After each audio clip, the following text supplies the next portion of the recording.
We had no business dropping bombs on Iran. And so the question of whether the tactic worked or not, to me, ignores the fundamental moral question at hand. Karol, I recently received an email from The Guardian, and they wanted to know why I use the word retard so much.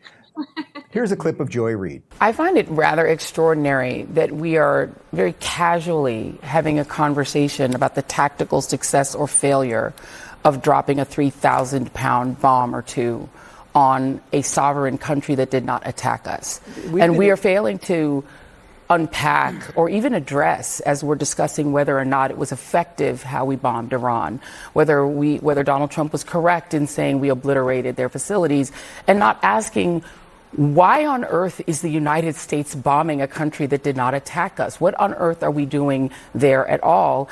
And why is it that there is this arrogance in the West and in the United States to say that we get to decide who can have nuclear energy?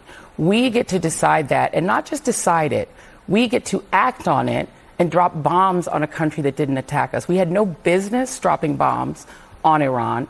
And so the question of whether the tactic worked or not, to me, ignores the fundamental moral question at hand. And I think that I'm not alone probably among Americans who are saying that this was something that we had absolutely no right to do. And that, ladies and gentlemen, is why I say the word retard. Couple things there, Karol.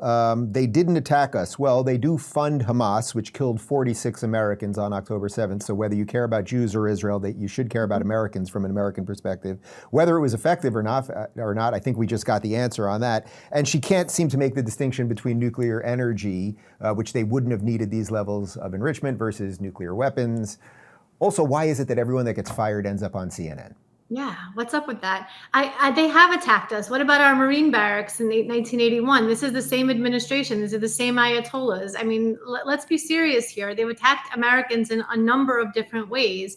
The idea that they wouldn't attack us if they could is ridiculous. And I think, Joy's counterpart on the right, Tucker Carlson, would say very similar things to what she just said.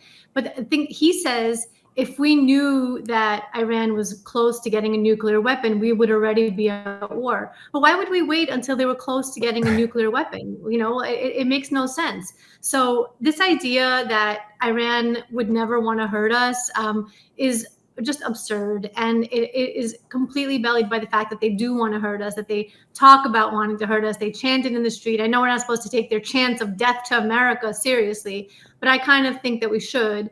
And the fact that they were trying to develop these weapons, and the fact that we have troops in different areas that they can still attack, I think we should take that threat very seriously. The Trump administration is doing just that, and we should never listen to Joy Reid.